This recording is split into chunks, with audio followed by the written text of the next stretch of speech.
en el área jurídica.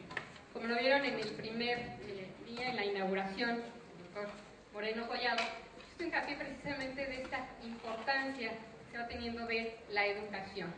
Los esfuerzos también de la doctora Elsie Núñez Carpizo, a quien, bueno, pues agradezco la invitación que nos ha hecho de poder participar con ustedes.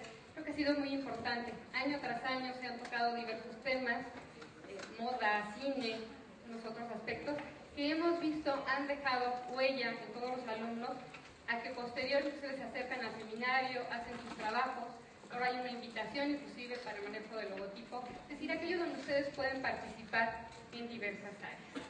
En ese sentido, estoy complacida de estar aquí y compartir realmente con dos expertos en diversas áreas en este tema tan amplio de educación.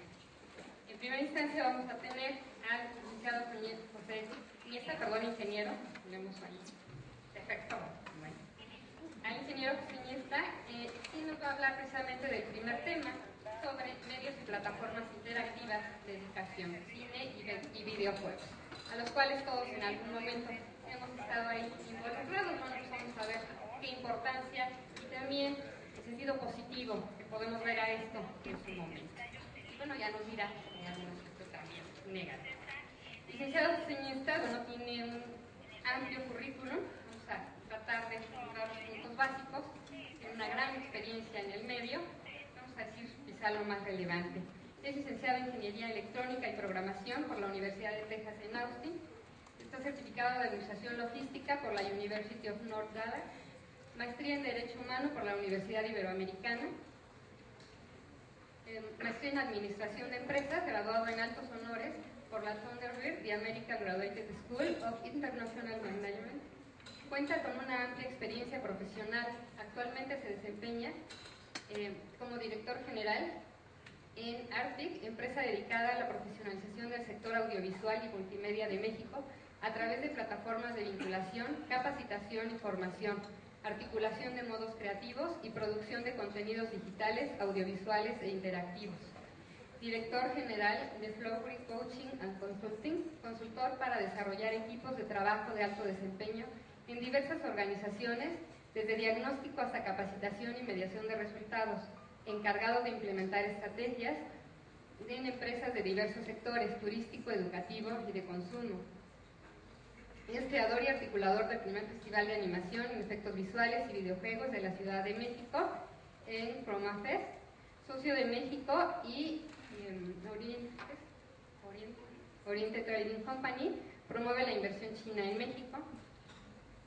En Texas Instruments Incorporation, director de Estrategia de Información especialista, conferencista y jurado en festivales internacionales de cine, además, bueno, de diversas acciones que ha hecho en tecnología y además especialista en áreas también de carácter sociológico, inclusive comentábamos terapéutico, otro tipo de cuestiones que él mismo nos hará ver en su exposición. Cedemos la palabra al ingeniero.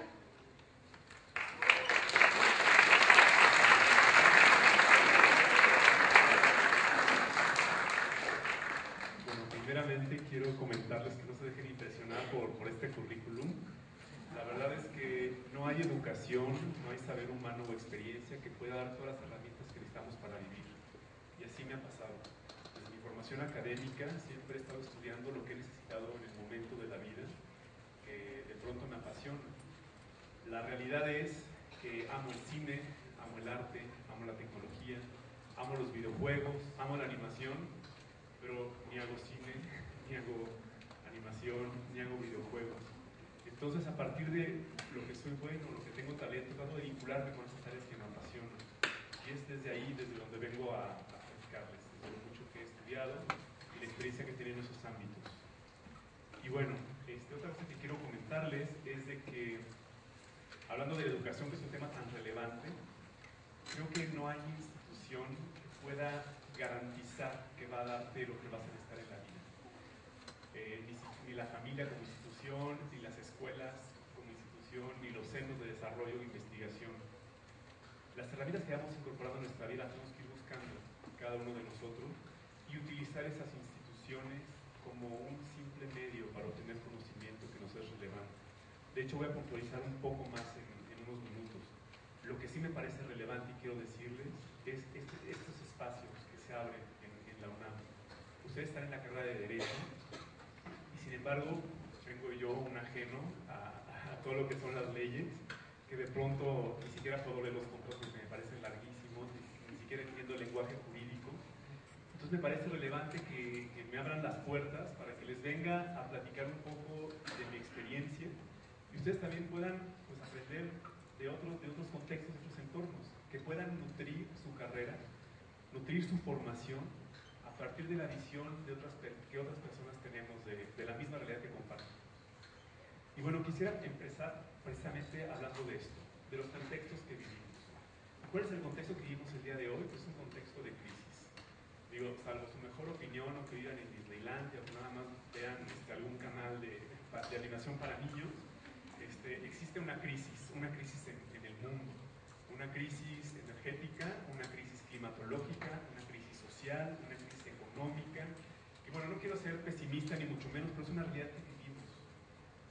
Plantas calentando, digo, aunque queramos verlo o no, hay contaminación ambiental, queramos verlo o no. Hay recursos escasos, económicos sobre todo, queramos verlo o no, algunos parecemos, algunos no, pero están ahí. Es un contexto en el que vivimos y en el que tenemos que pues, aprender a vivir. Después, por otro lado, desde la parte de la educación, algún reto que tenemos es precisamente esta parte. Si un diploma garantiza que tiene las capacidades para poder ejercer algún trabajo. Yo, por ejemplo, lo veo en los nuevos medios. Me he topado que la gente más talentosa es la gente que desertó su escuela, o sea, que se dedican a hacer arte. Entonces, entiendo que para leyes, o por ejemplo en mi carrera de ingeniería, yo necesitaba tener una carrera, un título y una certificación, porque son los requisitos mínimos. Pero ahora hay nuevas carreras que no requieren eso, y sin embargo, no te garantiza un papel que seas tú suficientemente profesional para llevar a cabo alguna labor. Entonces, también es parte del contexto, que estamos trabajando, estudiando, dedicándole 4 años de nuestras vidas, 5 años los que nos llevemos en la carrera, y al final no tenemos garantizado el tener un trabajo que se vaya a remunerar bien. Algo que está pasando en Estados Unidos es que los estudiantes demandan a las universidades, porque dicen, bueno, les va a servir a ustedes, ¿no? Como abogados, para buscar posibles clientes en un futuro, o buscar posibles formas de ganar dinero. Ellos dicen, invertí tiempo, invertí dinero y no tengo trabajo, y pues es por la culpa de la universidad, porque no me dio las herramientas suficientes para aprender. Entonces, pues vemos cómo ya un diploma no garantiza que podamos conseguir un trabajo. En la época, hace unos 20 años, todavía era una llave de acceso para poder obtener un trabajo. El día de hoy se ha relativizado y es algo que tenemos que tener presente, como esta parte social. Otra parte importante del contexto educativo es la innovación. Vivimos a un ritmo desenfrenado de progreso. Lo que podemos ver en materiales impresos ya está obsoleto. Siempre el cambio está por más allá de lo que podamos entender y tenemos también el gran reto de poder discriminar la información que nos ofrece el Internet, porque podemos obtener información para sustentar cualquier tipo de hipótesis, no necesariamente verdadera. No sé si se han puesto a investigar, si ustedes buscan en Internet temas tan dramáticos y podríamos llamar extremos, como por ejemplo las drogas. Si ustedes buscan en Internet, pueden encontrar el mismo número de artículos médicos para apoyar su uso que para no apoyar su uso. Hay todo tipo de cantidad en Internet y con puntos de vista opuestos, y sin embargo no hay una autoridad que los regule. Entonces ustedes pueden, cualquier tipo de idea que quieran hacer, pueden encontrar información en Internet para llevarla a cabo y justificar su proyecto. Entonces, bien importante, pues primeramente empezar a formar criterios. Bueno, el criterio último y máximo son ustedes mismos. Y otra cosa importante es algo que estamos viviendo, que la tecnología nos está rompiendo las fronteras, tanto espaciales como temporales. Se ha producido más información en los últimos 10 años que en toda la historia de la humanidad. Entonces, la cantidad de información que tenemos es bestial.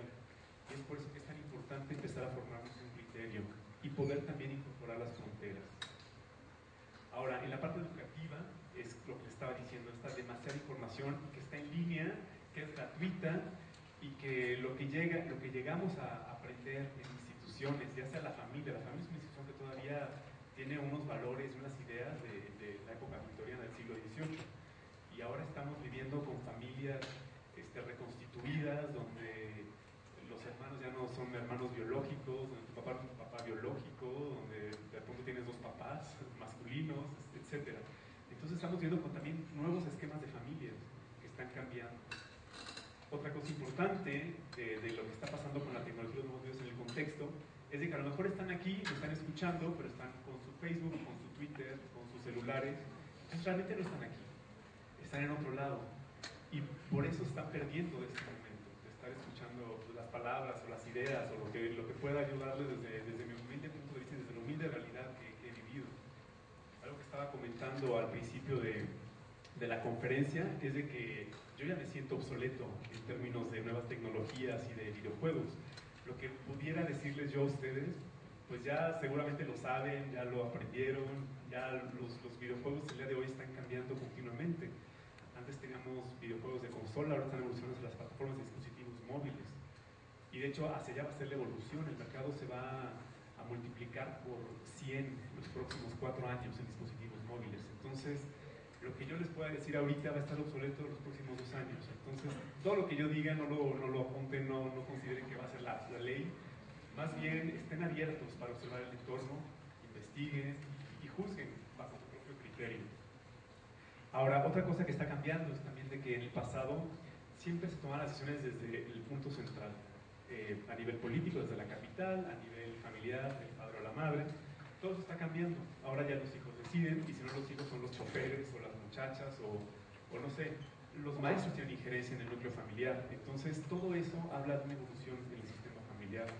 Y bueno, otra cosa que les quería decir es que más que enfocarnos en el conocimiento, más que tomen mis palabras como esto que les decía, como una ley que tienen que esculpir en un mármol, tómenlas como un punto de vista y quédense más bien con el proceso que he vivido y que es lo que quiero compartirles, y ustedes pueden adaptar este proceso a la información que a ustedes les va a llegar. Creo que eso es lo más valioso. Y bueno, esto que les voy a mencionar no es para desmotivarlos ni mucho menos a que continúen sus estudios, pero hubo un discurso que hizo el director de Oracle, que es una empresa de tecnología, a una universidad, a los graduados de la maestría de administración, que básicamente los llamó unos perdedores. El día de su graduación les dijo: yo no sé qué hacen aquí, son unos perdedores, yo dejé la carrera y vean, soy millonario. En cambio ustedes han invertido 4 años en carrera, 2 años de maestría, y llegan aquí para ser unos perdedores, para que yo los contrate y pues nunca ganen los millones de dólares que yo tengo. Y este es el caso no nada más de Oracle, es el caso de Microsoft, de Apple, de Sun Microsystems, de Facebook, de muchísimas empresas. Los grandes millonarios del día de hoy no fueron a la escuela. Sin embargo, ¿qué necesitan para aprender? Computadora, internet y tiempo. Pero también algo bien importante: conectarnos. Si el señor Gates no hubiera estado estudiando, no hubiera conocido a las personas que estaban trabajando en el modelo de prototipo de IBM. Lo mismo para Jobs, no hubiera conocido a Wozniak, que fue el cerebro que hizo la Apple IIe. Lo mismo para Michael Dell, que fue el que empezó a realizar el sistema de producción de computadoras sin tener tiempo de inventario. Lo más valioso de esta universidad es este espacio de interacción. Son las conexiones que pueden establecer entre cada uno de ustedes.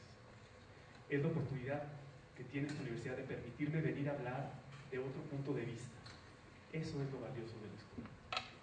Eso es lo valioso de lo que están aprendiendo. Cómo poderse vincular con otras personas. Y espero que no se pierdan esta oportunidad y la aprovechen al máximo. Participen de estos foros. Conozcan gente que no son de su área. Dense la oportunidad de investigar y de aprender cosas nuevas. Eso es lo más valioso que tienen en esta etapa de su vida. Y obviamente cumplan su currículum, porque sí les sirve. Porque les da este marco de referencia o este paradigma en base al cual van ustedes después a tomar decisiones. Entonces sí hay un valor en la academia, sí hay un valor en la escuela. A pesar de que no se han titulado los grandes millonarios del día de hoy, todos pasaron por la escuela y todos obtuvieron la base de sus millones a partir de una experiencia académica y de conexión. Entonces, ¿por qué? Pues porque los valores han cambiado y ahora los valores están en lo simbólico, lo intangible y lo singular. ¿A qué voy? A la originalidad. hacer cosas extraordinarias de algo ordinario. Y eso solo lo pueden ver a través de la diversidad y a través de reconocer el mundo subjetivo de las otras personas. Cada quien tiene un punto de vista diferente. Y creo que eso es lo más valioso del ser humano. Que a pesar de compartir los mismos dilemas, como que nos vamos a enfrentar a la muerte, como que pues tenemos que vivir la vida con libertad, como que hay limitaciones por la enfermedad, por la situación geográfica, económica, temporal, etc. A pesar de que compartimos todos estos dilemas como seres humanos, todos tenemos un punto de vista individual. Y es a través de compartir ese punto de vista individual que podemos nutrir a las otras personas y enriquecernos al mismo tiempo de sus experiencias vitales. Y bueno, ¿por qué? Pues porque el ser humano es relación. Yo así lo veo. No sé si mi definición de ser humano tenga que ver con la parte sociológica, pero son mis conclusiones. Entonces, en sus clases, háganle caso a sus maestros. Yo hoy les vengo a hablar de mi visión, que a lo mejor está totalmente equivocada. Entonces, la pueden desechar saliendo de aquí. Pero yo creo que el ser humano es un ser humano demasiado complejo. Que no es un ser humano racional, no somos animales racionales. Eso creía Aristóteles, pues que se quede con su definición. Yo creo, imagínate, nos pone pues, como animales. Yo no creo que somos instintos de ninguna manera. Yo creo que somos una red, ni siquiera somos seres, somos conexiones, somos una red interrelacional, contextual, porque obviamente dependemos de un contexto espacial, temporal, biológico, físico, químico, económico. Somos intersubjetivos, porque cada quien va construyendo su realidad en base a lo que va viendo, en base a lo que va viviendo y experienciando, y siempre estamos en procesos. Algo que yo creo que para mí el ser humano es el único ser que viene siendo. El ser humano nunca se acaba de construir. Si ustedes me preguntan, yo cuando tenía 6 años quería ser papa, sacerdote. Y vean dónde estoy. Hablando de tecnología y de nuevos medios. Si yo me hubiera quedado con esa idea de que iba a ser papa, pues no sería este continuo proceso que es el ser humano. El ser humano se termina el día que se muere. Y en ese momento ya no es ser humano, ya es nada más un cuerpo. Entonces los invito también a que vayan construyéndose y reconstruyendo en base a todas sus posibilidades. Algo que no me toca hablar ahorita, pero me encantaría decírselo, es que también el ser humano es un ser que se cuenta historias y que se convierte en las historias que se cuentan. Esto tiene que ver un poco con el cine. Y lo quiero decir, aunque no tiene nada que ver con la presentación. Y es de que las historias que nos vamos contando se van cumpliendo. Y no nada más a nivel individual, también a nivel social y a nivel país. Las historias que hay, por ejemplo, en el norte de México el día de hoy son de pura violencia. Sin embargo, si empezamos a crear historias diferentes a la violencia, podemos construir un país diferente. Yo alguna vez en una plática me preguntaban, bueno, si tú crees en esto, ¿por qué nunca hemos ganado un mundial de fútbol o un torneo internacional de fútbol soccer, a pesar de que todos somos tan apasionados de eso? Y yo le respondía que lo que yo creo es que como sociedad no hemos creído en la posibilidad de que podemos ganar en ese sentido. Cuando todos nos conectamos socialmente y empezamos a creer que se pueden hacer las cosas, se terminan cumpliendo. Pero es como las gotas de agua que pasan en una ventana cuando hay lluvia. No sé si han visto que cuando va una gotita haciendo el camino, va poco a poco haciendo un camino. Después cuando llega otra gota, rápidamente toma el camino de la precursora y va mucho más rápido. Eso nos está pasando. Nunca hemos ganado un mundial de fútbol, pero estamos construyendo poquito a poquito el camino. Ya ganamos la sub-17, ya ganamos la sub-20, ya ganamos las olimpiadas. Sigue el mundial. Estamos construyendo ese camino. Y una vez que lo logremos, nos la vamos a creer y va a ser más fácil ganar mundiales.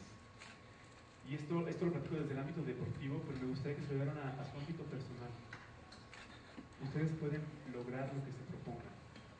Al principio les va a costar mucho trabajo, pero una vez que lo obtengan, va a ser muy fácil replicar los éxitos. Y bueno, no tiene nada que ver con mi presentación, me salí del tema, pero déjenme regresar a esta parte de que estamos en comunicación continua y que la comunicación no es nada más verbal, también es no verbal. Y aquí vienen las creencias. Todo lo que nos vamos creyendo se va cumpliendo porque no nada más es algo que tenemos internamente, lo estamos proyectando y se lleva a cabo.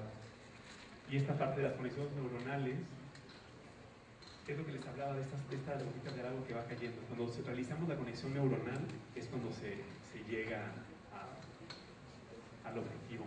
Ahora, hablando otra vez nuevamente,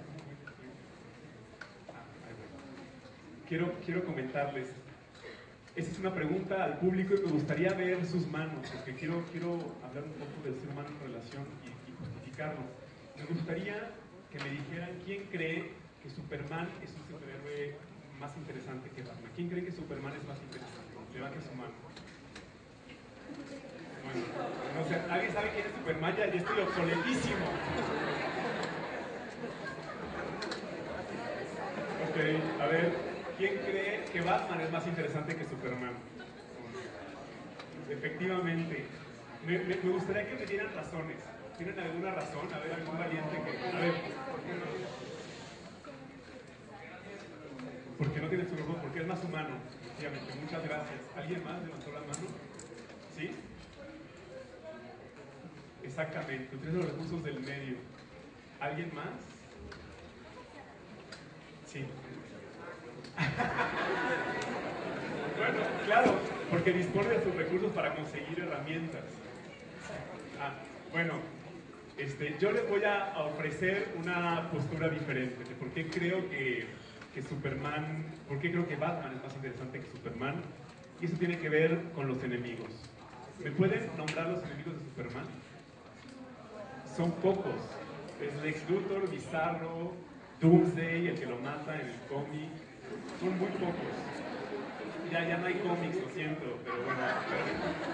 Pero de verdad es una gran experiencia artística leer cómics. Porque el cómic es el precursor del videojuego y la animación. Entonces deberíamos retomar este tipo de arte.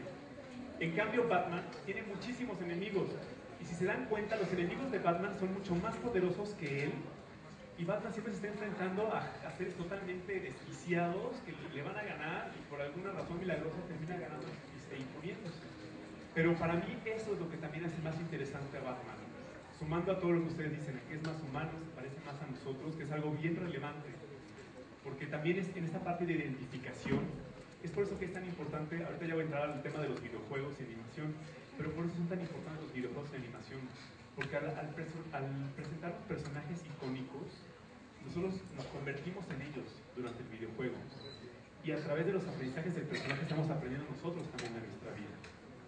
Pero bueno, lo que les quería comentar es de que nuestros rivales también nos definen. El contexto nos define. Entonces para mí Batman es más interesante que Superman por los rivales que tiene. Porque su definición de superhéroe tiene que ver también con su contexto y con lo que los rodea. Esto me lo voy a brincar porque es aburridísimo. Pero bueno, los videojuegos. ¿Por qué los videojuegos?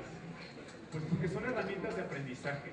Algunos de ustedes ya no les tocó jugar esto, pero es Mario Brothers de Nintendo de 1988. Pero me parece relevante mostrarles esto, porque finalmente el conocimiento que hemos desarrollado de los videojuegos es a partir de sus orígenes. A partir de este videojuego de Mario Brothers, pues uno, cuando empieza el juego, sin ni siquiera tener instrucciones, porque en Mario Brothers no hay instrucciones del juego, aprieta la palanca a la derecha, a la izquierda, botón para saltar, no. Nada más aparece eso y un control remoto. Y tú a partir de eso empiezas a jugar con tu personaje. ¿Y qué es lo que ven acá? Bueno, pues ves unos signos de interrogación, obviamente la curiosidad mató al gato y lo primero que haces es pues, pegarle. En uno sale una moneda, en otro sale un honguito. Primero, a lo mejor corres del honguito porque no se te va a matar. Pero después descubres que si te lo comes, creces. Entonces, los videojuegos se dan cuenta, son educativos los videojuegos. O sea, no requieren manual de instrucción, no requieren precauciones, nos educan a partir de la experiencia. Es algo bien relevante. La educación ocurre a partir de la experiencia, de lo que vivimos. Y los videojuegos nos dan este espacio de poder interactuar. Después también nos podemos encontrar, bueno, aquí en esta parte de la tortuguita, que de repente salen objetos que nos pueden matar o nos pueden ayudar. Y después, bueno, en Legend of Zelda te vas haciendo de una bola de herramientas para poder vencer a tus rivales. Ahora, los videojuegos, este dato es interesantísimo. La segunda fuente más grande de información que hay en Internet, adivinen qué es después de Wikipedia. Las Biblias que hay de Blizzard. Blizzard en World of Warcraft, Starcraft y Diablo tienen toda una serie de de ediciones, de libros, de novelas, de cinematics, de trampas, de descripción de personajes, etc. Hay más información de Blizzard que de la historia de la humanidad, aunque suene patético, pero es la realidad. Pero no es patético, a mí me parece que es relevante. ¿Por qué? Porque es interesante. Y lo que pasa con Blizzard es que ellos están ya más allá de, no estoy haciendo promoción ni mucho menos, quiero hacer este paréntesis, pero me parece desde el punto de vista de investigación que lo que están haciendo es bien importante, porque ellos ya están más allá del videojuego como experiencia de entretenimiento y están viviendo ya, están construyendo el videojuego ya como experiencia de interacción, están en el siguiente nivel. Ahora tú cuando juegas Blizzard puedes jugar con rivales de otras partes del mundo, y no solo eso, sino que o sea, el videojuego se va programando conforme lo vas jugando. De hecho es algo que también está apareciendo ya en las plataformas de dispositivos móviles, que de pronto tú matas a un zombie y 3 niveles después aparece el mismo zombie y le digo, ¿te acuerdas que me diste con el martillo? Pues toma. O sea, están retomando nuestras decisiones en el que tempranas en el juego y las presentan de forma posterior. Es decir, que no hay dos jugadores que puedan vivir y experimentar el mismo videojuego. A mí lo que me pasó con el caso de Blizzard es que yo terminaba niveles, bueno, para empezar de personal soy bastante obsesivo y perfeccionista. Entonces, yo veía todas las puertas, movía todos los objetos, no estaba tranquilo hasta que no agotaba todas las posibilidades de un nivel. Y sin embargo, de pronto estaba yo en el nivel 5 y me decían, oye, ¿viste al viejito en el nivel 3? Y yo, ¿cuál viejito? Entonces venía toda mi angustia, ¿no? ¿Dónde estaba el viejito? Entonces volví a jugar y no veía al mentado viejito. Y esto tenía que ver por mis decisiones. El viejito daba una clave que yo ya había obtenido en un nivel previo, moviendo una caja, etc.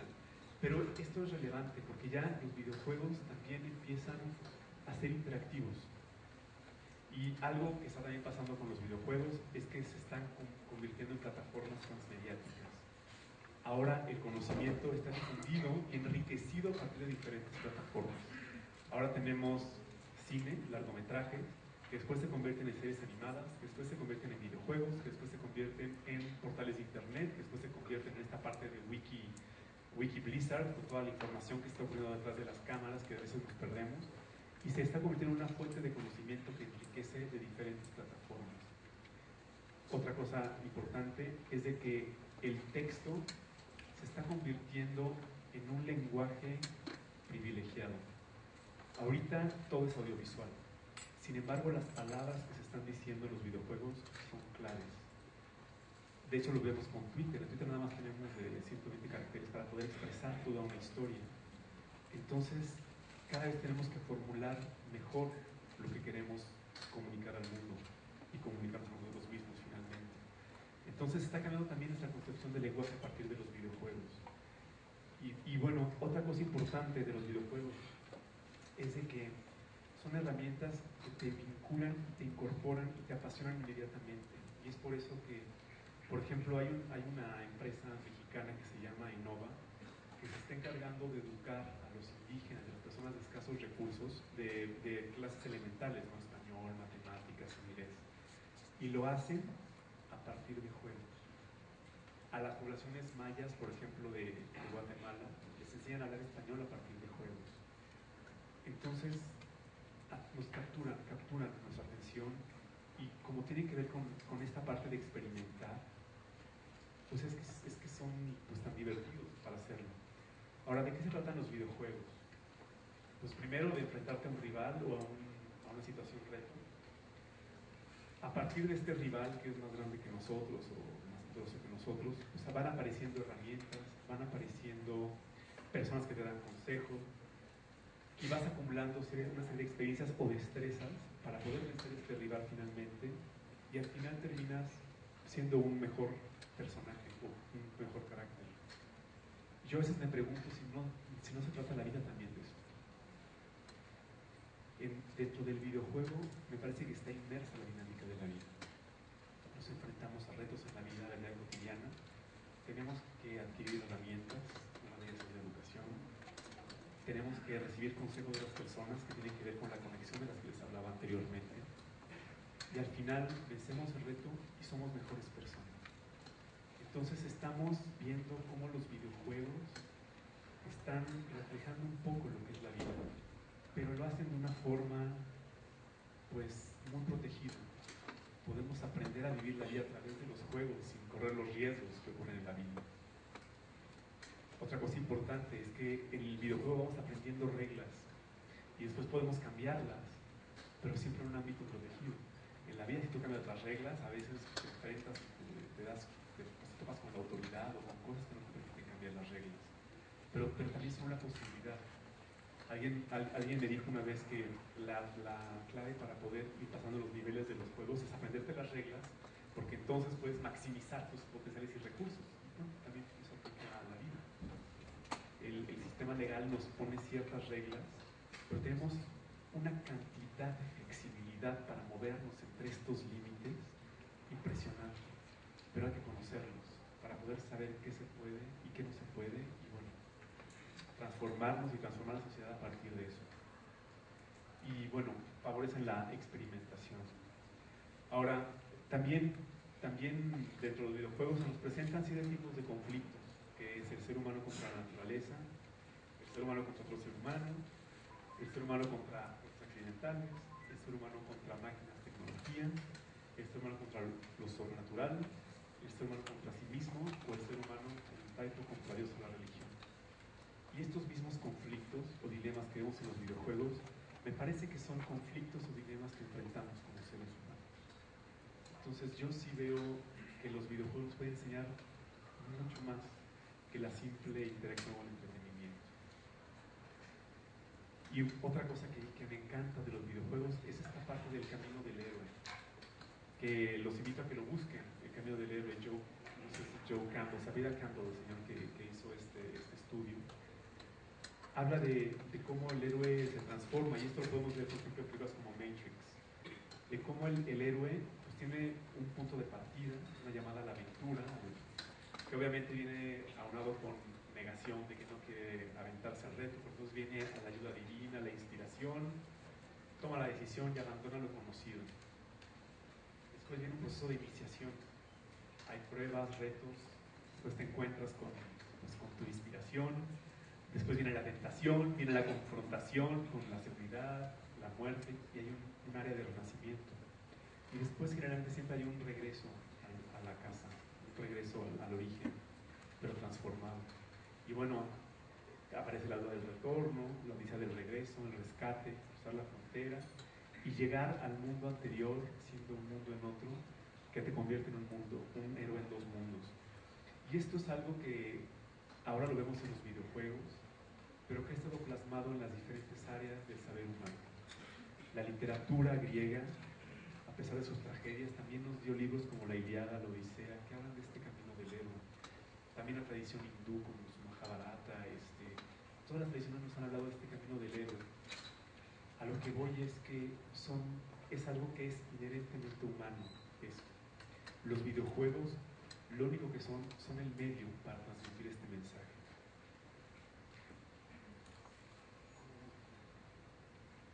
Ok, bueno, esto me lo va a saltar.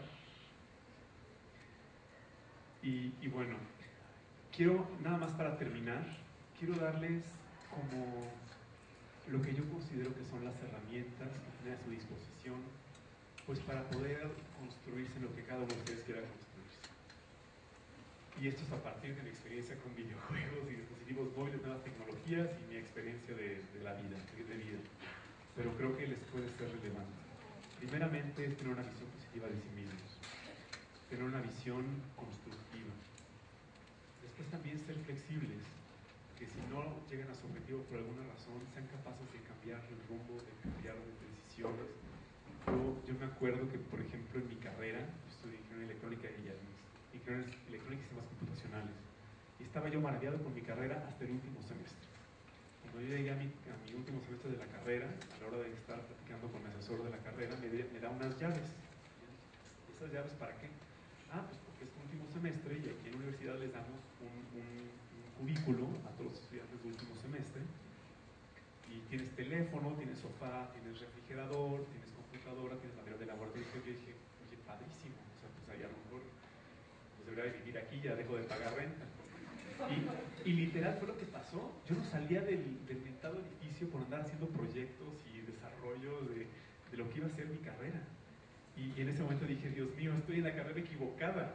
¿Qué hago? O sea, o renuncio en mi último semestre y vuelvo a empezar, o termino y después veo la forma de aprender otra cosa adicional.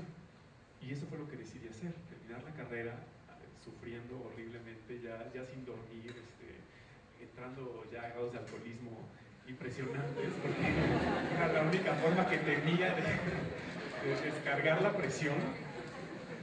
Pero bueno, después de eso conseguí un trabajo bastante bueno, gracias a esa carrera que estudié, y ya después de eso empecé a buscar alternativas que me gustaban más y que me llenaran más. De hecho, ahorita que hablo de esto, quería comentarles, ¿no? de cómo orientar su vida. Y yo les recomiendo que tienen que conjuntar 3 factores. Ver lo que les gusta, o sea, lo que aman, lo que les apasiona, juntarlo con lo que tienen talento, con lo que son buenos, y también conjuntarlo con que les va a dar una remuneración económica. Solamente en esta intersección de estas 3 esferas van a poder, pues, vivir felices, vivir plenos y además no tener que sufrir para subsistir. Y bueno, todo eso viene con la visión. Después también pensar en ganar. La ley del karma, no sé si sea cierta o no sé si haya reclamaciones o no. Lo que sí les puedo decir es que dando, reciben. Mi vida, a partir de que estudié desarrollo humano, ha sido dar y he recibido de múltiples formas. No se puede imaginar. Para mí es un placer estar aquí platicando con ustedes y compartiendo mi experiencia de vida. Para mí eso es dar un poco de lo que he vivido, de lo que he conocido, y estoy seguro que en algún momento se va a regresar. Entonces tienen que vivir con esta concepción de dar, de ayudar, porque nunca se deja de recompensar esto. Y otra cosa importante, juntarse con gente positiva, que los da positivamente, porque también como seres humanos somos relación. Y aquí voy a hablar de una parte de mi vida bastante penosa, pero creo que es importante compartirla. Yo de chiquito era un chavito totalmente tilico, guango, ñango, que tenía 2 patas izquierdas, no sabía jugar soccer, entonces siempre era el último que escogían en los equipos. Pero, algún día alguien me vio nadar y dijo, oye, eres buenísimo nadando. Pues eso bastó para que me dedicara a la natación, fuera a centroamericanos, a panamericanos, a mundiales y fuera un nadador, pues, podría decir profesional. Y eso me abrió otras puertas, por eso estoy en Estados Unidos, porque la Universidad de Texas me becó por ser muy buen nadador y me fui a estudiar a Texas. Entonces, la visión que otras personas tienen de sí mismos es bien importante. Mi valía personal era, soy pésimo para los deportes, soy una rata de biblioteca, me encanta leer, o sea, mientras todos mis amigos jugaban, yo me la vivía leyendo enciclopedias, me gustaba leer diccionarios, imagínense, todo un freak. Pero bueno, bastó este comentario que alguien me dijera, eres buen nadador, para transformar mi vida. Y empezar a hacer amigos, porque tampoco tenía amigos. Pero sí se dan cuenta cómo vivir en esos ambientes que los nutren es bien importante. Entonces, júntense con esta gente positiva, optimista, con gente que los valore, gente que tenga una visión positiva de sí mismo. Y otra cosa importante es seguir intentándolo. El juego de Angry Birds se hicieron 52 intentos antes de lanzarlo al mercado. Entonces, si se hubieran rendido en el 50, no tendríamos Angry Birds. Y ahora es una de las plataformas más rentables de videojuegos. Y ya para terminar, quiero hablar de las herramientas que pueden potencializar su aprendizaje, y es primeramente la investigación. Investiguen, aprendan, empápense, incorporen diferencias. Aléjense de las ideas rígidas y de las verdades absolutas. Nadie es poseedor de la verdad, eso se los digo ahorita.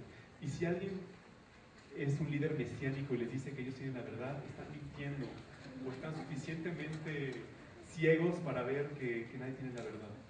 La verdad la vamos construyendo en conjunto, entonces no hay una verdad única, cada quien tiene su propia verdad. Y otra cosa importante, practiquen, no se rindan, sigan intentándolo y utilicen todos sus criterios. No nada más basen sus decisiones en base a la razón, también tomen en cuenta a su corazón, a sus emociones y a su estómago, a sus instintos. Gracias.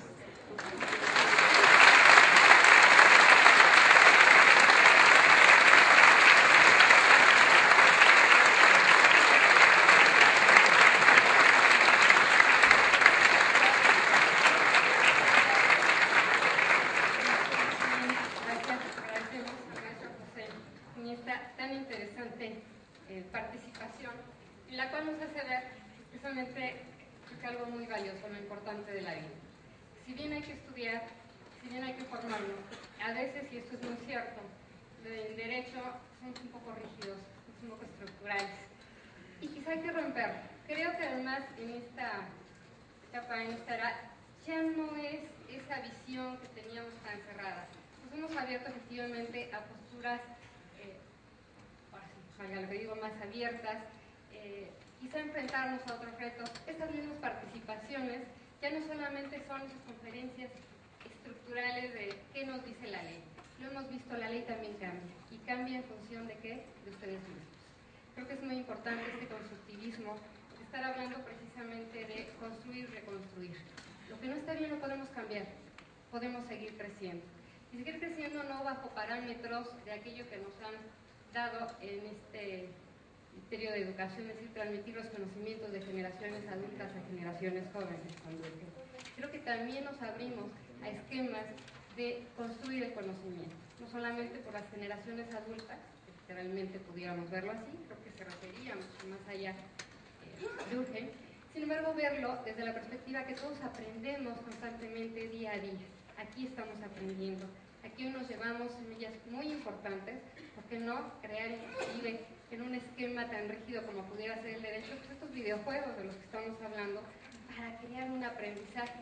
Pero también creo que vale rescatar algo muy valioso que se dijo aquí, la interacción, la comunicación que tenemos los humanos. Porque nos perdemos también en estos juegos, en este mecanismo del teléfono, lo hemos visto en clase, que algunos alumnos, a veces la prohibición estricta de no al celular, pero un poco es no perdernos en una visión del mensaje. Ahora ya no quiero hablar con el novio, ¿verdad? Finalmente lo que quiero es, bueno, pues comunicarme y como dicen ahora, mensajear. Finalmente. Creo que es muy importante, agradecemos esta participación y pasaríamos a nuestro segundo tema. Esperemos que aquí sí, razonando, no es tan virtual y tampoco lo queremos hacer vía mensaje, ¿verdad? Que sería hablar precisamente de sexualidad educativa. Para este segundo tema nos acompaña la doctora Berta Cecilia de Ávila y Zúñiga, quien va a tratar precisamente el tema de sexualidad y educación. Un tema también muy ad hoc a nuestros estudiantes, que lo estamos viendo desde primaria, secundaria, bachillerato, ahora licenciatura, pero nos damos cuenta que a veces poco conocemos del mismo. A veces nos damos cuenta también que nos enfrentamos a realidades pues que son fuertes. Hablamos de embarazos que a veces se dan a este nivel de licenciatura, pero también de niñas de 13 años que ahora empiezan una sexualidad. Un tema, creo, también relacionándolo con nuestra área de estudio, con nuestra área humana, de la cual también aquí se ha hablado, sería muy importante reflexionar y bueno, pues pasaremos a escuchar a la doctora, no antes sin dejar de mencionar una breve reseña de su currículum. Ella es médica cirujana por la Facultad Mexicana de Medicina en la Universidad La Salle. Cuenta con una especialidad en ginecología y obstetricia por la Universidad Nacional Autónoma de México, especialidad en sexología educativa por el Instituto Mexicano de Sexología. Lleva a cabo la coordinación de campañas de vacunación, incluyendo su difusión contra el virus de papiloma humana en empresas como Telcel, Pricewaterhouse, Universidad La Salle, entre otras. Conferencista magistral del Centro de Impulso Estudiantil en la Universidad La Salle. Pues vamos a compartir la experiencia que nos pueda dar.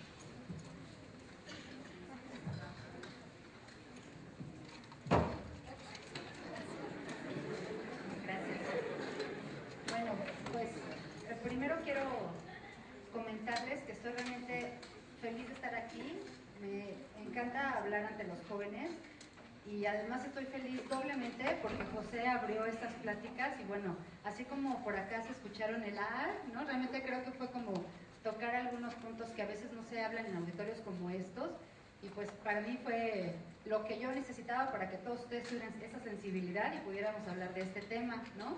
Gracias por estar aquí y también quiero que se sientan todos ustedes muy orgullosos por estar aquí, por haber logrado lo que tienen hoy.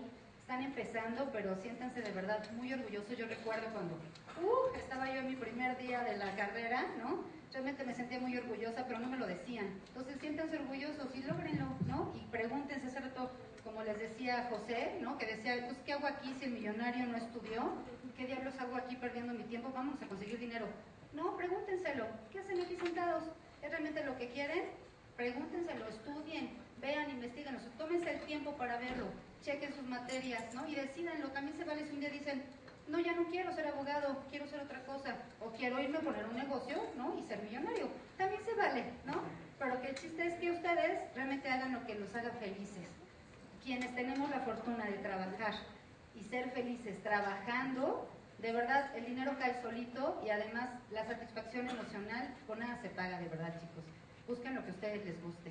Bueno, el tema de sexualidad da para todo y para muchísimo. Entonces, lo que traté de hacer fue como un compendio, hablando de educación, que es como el tema principal de las jornadas, si no mal me equivoco.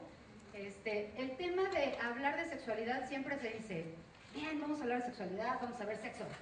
Bueno, claro, eso entra dentro de la sexualidad, pero no lo es todo, ¿no? Entonces yo titulé a esta conferencia precisamente Educación de la Sexualidad. ¿Cuál es la educación de la sexualidad? En general, ¿qué es la sexualidad? Cuando hablamos de la palabra sexualidad, pensamos en esto, ¿no? Pensamos en desnudez, pensamos en pornografía, pensamos en relaciones sexuales, en coito, ¿no? En cualquier tipo de relaciones sexuales. Pero no es así, la sexualidad la estamos ejerciendo todos desde ahorita, en este momento. Todos somos seres sexuados.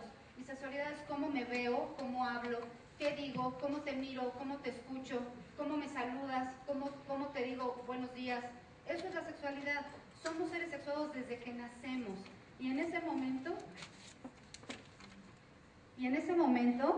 desde que yo salgo de pancita de mamá, desde ese momento empieza mi sexualidad. Porque así nací sexuado, ¿de acuerdo? Y eso no tiene que ver con mi preferencia genérica, ni con qué me gusta hacer, ni con nada. Así nací, y eso nos lo regalaron, o sea, nacemos con la sexualidad. Entonces, ¿qué pasa con esa sexualidad desde que somos bebés?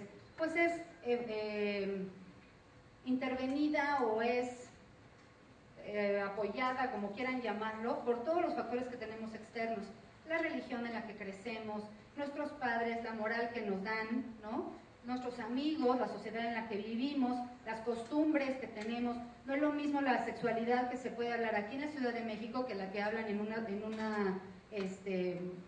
etnia, por ejemplo, ¿no? En África, todos esos, ustedes han escuchado, por ejemplo, estas historias donde a las mujeres desde el nacimiento les cortan el clítoris para que no puedan tener una vida sexual satisfactoria y no tengan orgasmos, ¿no? Hay otras comunidades aquí en México, pueblos muy chiquitos, en esas donde todavía se les da de beber pulque a los bebés para dormirlos. Una manera también de dormirlos es masturbarlos, y eso nadie lo ve como un abuso. Yo tengo un bebé chiquitito y está muy nervioso, está chillón, está enfermito, está griposo, está lo que quieran, y entonces los masturban para que estén tranquilos. Los bebés se quedan tranquilitos después de sentir gozo. ¿Por qué? Porque todos lo sentimos. ¿A quién no le gusta que le den una caricia? ¿A quién no le gusta que le den un beso? ¿A quién no le gusta que le den un abrazo? Y eso inicia desde que somos pequeñitos. Desde la primera vez que alguien me tocó y me acarició, desde la primera vez que yo te miré, que tú me mirabas con cariño, ¿no? Desde la primera vez que tú me arrullaste, que me tomaste en tus brazos, desde ahí empezó mi sexualidad. Y todo eso va construyendo cómo yo voy formando mi sexualidad. Lo que como, lo que escucho, todo lo que tengo a través de los sentidos. Hablando de sexualidad, tenemos tantísimas cosas que decir que este tiempo no nos alcanzaría, tampoco los voy a dormir ni a aburrir, tampoco les vengo a dar clase, ¿no? Es como más bien para que nos demos una embarradita y se queden con muchas curiosidades, con muchas preguntas, con muchos cuestionamientos, y que con eso se los resuelvan después, ¿no? Entonces, ese es el chiste. Y para mí es importante, si vamos a dar como un tiempo de preguntas y eso, y si se acaba el tiempo y me quieren abordar al final, yo no tengo ningún problema, ¿eh? También para mí es muy importante que si yo a veces hablo muy rápido, como se dieron cuenta, y si no me cachan alguna cosa, queda alguna duda o lo quieren ver después, igual con todo gusto lo podemos resolver. Para mí es importante que no se lleven dudas a casa, ¿sale? Bueno, esto que yo puse ahí es como un panorama de la sexualidad. ¿Por qué hablar nada más de la sexualidad heterosexual? La sexualidad quedamos que todos la tenemos y no tiene que ver con mi preferencia genérica. La preferencia genérica es que me gusta. Si soy mujer y me gustan los hombres, soy heterosexual. Si soy mujer y me gustan las mujeres, soy homosexual o lesbiana. Si soy hombre y me gustan los hombres, soy homosexual o gay. Y si soy mujer u hombre y me gustan los hombres y las mujeres, soy bisexual. Eso no tiene nada que ver con mi sexualidad, ¿sale? O sea, la sexualidad la tenemos todos absolutamente. La sexualidad tiene muchos rubros. Bueno, primero voy a comentarles. Siempre existen mitos cuando hablamos de la palabra educación de la sexualidad. Y se cree que educar en la sexualidad es decirte lo que está bien y lo que está mal. Tú debes portarte así, no debes vestirte así, no debes coger así, no debes hablar así, no debes decir coger en un auditorio, ¿no? O sea, y no es cierto, educar en la sexualidad es todo. O sea, nadie te puede decir a ti cómo comportarte sexualmente, nadie. Cuando estamos hablando no de la sexualidad, sino de una relación sexual, y yo decido sacar el látigo con mi marido y darle, simplemente eso, no lo voy a hacer, pero bueno, no estaría mal que algún día lo hiciera. No que se lo he propuesto, ese es el chiste, consenso, ¿no? O sea, tiene que ser algo consensuado. Nadie me puede decir en la cama cómo comportarme más que la persona que está conmigo en la cama. Y eso es de nosotros nada más. Es muy diferente a cómo me debo comportar en un auditorio, ¿no? Ahí sí, a lo mejor aquí no puedo llegar a la antigüedad, de verdad, oye, estás como mal, doctora, ¿no? De eso se trata esto. Educar en la sexualidad no es decirte lo que está bien y lo que está mal, es decirte lo que hay.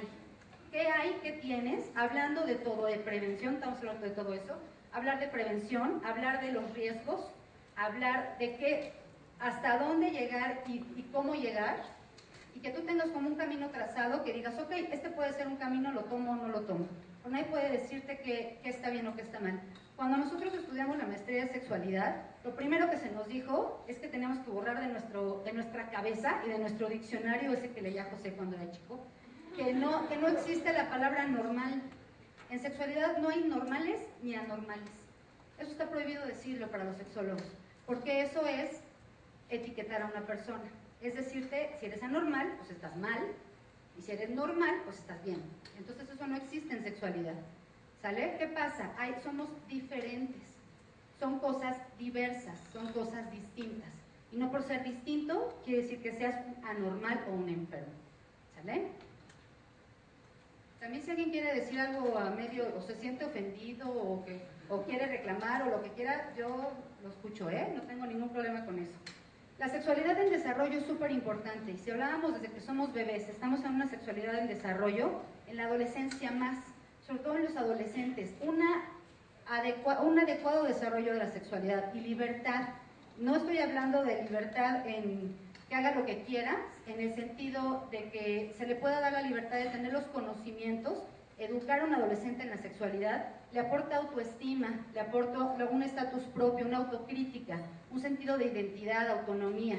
¿Y qué pasa con la represión? ¿Por qué lo puse así? Que si nosotros solamente reprimimos al chiquito de 3, 4 años, no te toques ahí, no te agarres, déjate el pilín, ¿no? O sea, todo eso es represión. Entonces el niño empieza a entender, ok, entonces de aquí para abajo es malo, nadie me lo ve, nadie me lo toca, ¿no? Y entonces vamos reprimiendo. ¿Por qué no le decimos no te toques los ojos, no te rasques la oreja, no te saques los mocos? O sea, es lo mismo, ¿no? Entonces, el chiste es que nosotros entendamos que somos completos. Tampoco podemos genitalizar la sexualidad. Si hablamos de sexualidad, solo hablamos de pubis, de vulvas, de penes, pues no. O sea, la sexualidad somos completitos. Tenemos ojos, tenemos orejas con los que también ejerzo mi sexualidad.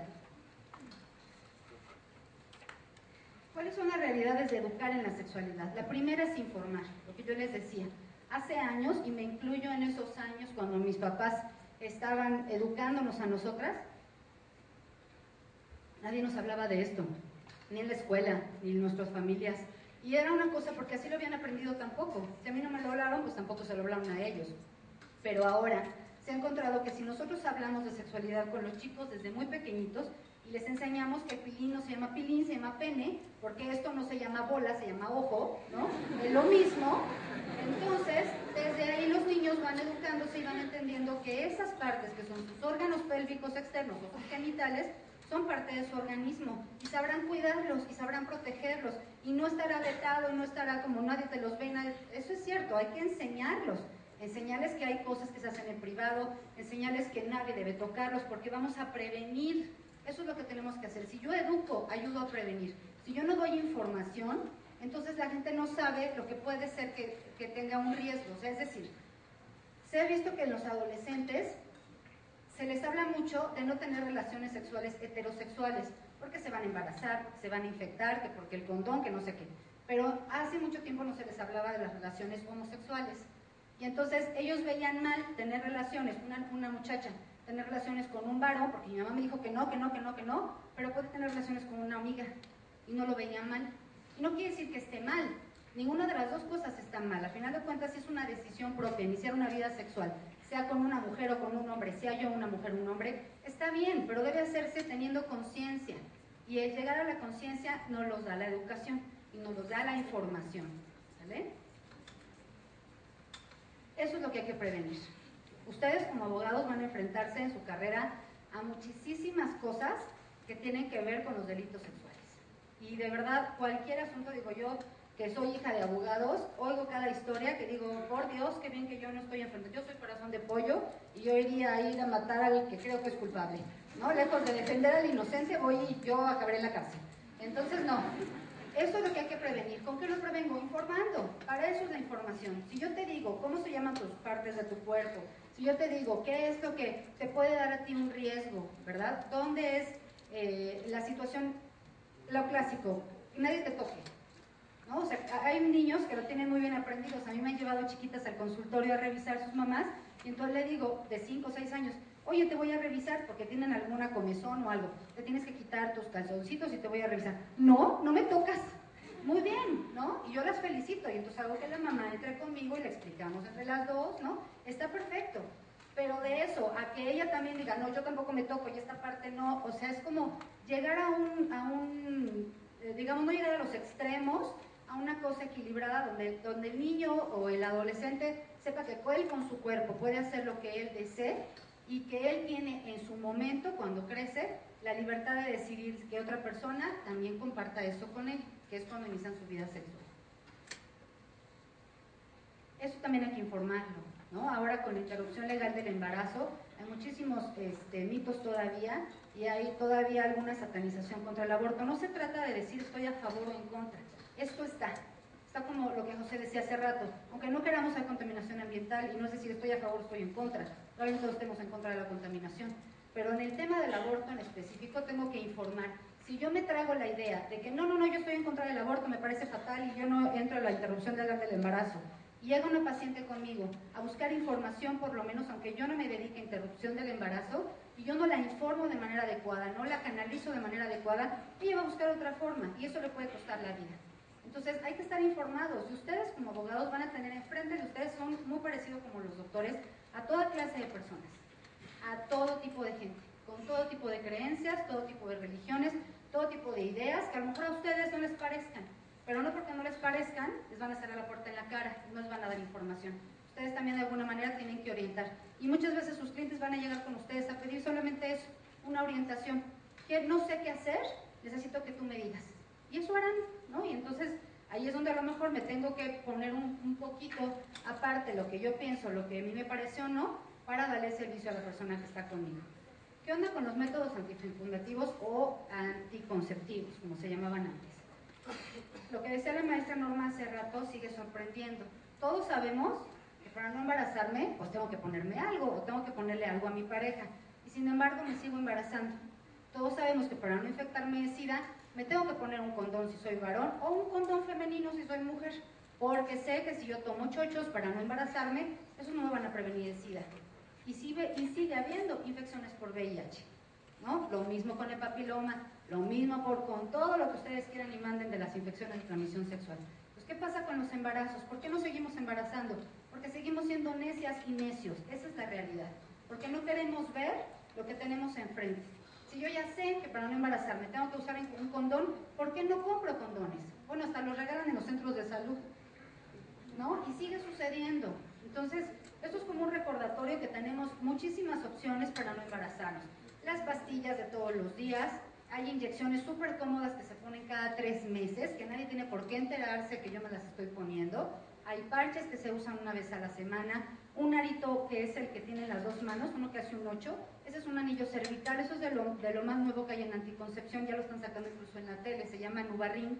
Y ese arito se coloca dentro de vagina, es como una pulserita, como de este tamaño más o menos, y se coloca, se dobla, es muy flexible, es como de silicón el material con el que está hecho, se coloca dentro de vagina y en contacto con la mucosa de la vagina y con la humedad, el arito lanza hormonas anticonceptivas, como si yo me tuviera que tomar una pastilla diario. Todos los días la mucosa absorbe esa anticoncepción y se queda guardadito ahí en vagina 3 semanas. Esas 3 semanas estoy protegida, a la 4ª semana yo lo saco, descanso una semana y sigo protegida. Y a la 5ª semana, que sería la primera de las otras 4, me lo vuelvo a colocar y es como si me estuviera poniendo o tomando un anticonceptivo todos los días. No se nota, no se siente, no duele, no arde, no pasa nada si me echo unas copas, no pasa nada si vomito, no pasa nada si, ¿no? O sea, es muy discreto y la verdad es que ya no hay como ningún pretexto, ¿no? También ahí les puse la foto del Implanón, que es el implante anticonceptivo que se pone en el brazo. Es una cosa muy pequeñita, de unos 2,5 centímetros, que tampoco se nota. Eso, lo malo de ese es que es caro, es el único pero. Pero bueno, opciones tenemos muchas, ¿no? Quien nunca se haya puesto un condón femenino, haga la prueba. La verdad es que vale la pena, incluso nada más por pura curiosidad. No se siente mucha diferencia con el condón masculino en el momento en que se está teniendo relaciones. Y eso ayuda mucho porque el varón percibe un poco más la sensibilidad. ¿Cuál es el pretexto que siempre ponemos para no usar condón? A ver los varones que me digan. No me cabe, ¿no? Está muy chico. Ese es el primer pretexto que ponen. No, la verdad es que la mayoría piensa que no se siente lo mismo, ¿no? Es como lo clásico, y desde que yo era chica eso decían los chicos. Entonces, la verdad es que sí, a lo mejor sí es cierto. Digo, yo no tengo un pene y no les puedo decir que se siente como sin condón, lo siento. Pero sí puedo imaginarme, ¿no? Que si yo le pusiera a lo mejor un condón a mi clítoris, a lo mejor ahí sí, yo podría decir, pues sí, no se siente lo mismo, ¿no? Pero la diferencia está en que no me voy a embarazar y en que no me voy a infectar. Y eso creo que vale la pena, ¿no? En cuanto a la sensibilidad. Además, se recuerden que el órgano principal para tener un orgasmo súper está aquí arriba, no del ombligo para abajo, ¿sale? Aquí manejando todo, las emociones, la excitación, el gusto, está aquí arriba. Entonces, si yo sé utilizar mi cerebro y conectarlo con mis órganos sexuales para lograr un buen orgasmo, lo voy a lograr sola, acompañada, con condón, sin condón. ¿Por qué? Porque tengo este órgano, que es el más importante en la sexualidad, el cerebro. ¿Sale? Bueno, sí les quise hablar como de algunos conceptos, porque creo que como abogados también lo tienen que saber. ¿Qué es la preferencia genérica? Lo decía yo hace rato, ¿no? Si me gustan los hombres, si soy mujer, si me gustan las mujeres, soy mujer. O sea, yo puedo ser, como preferencia genérica, puedo ser heterosexual, bisexual o homosexual. ¿Qué creen que es ser transvesti? ¿Dónde entra? Dime, no importa. Pero, o sea, ¿tú crees que entraría como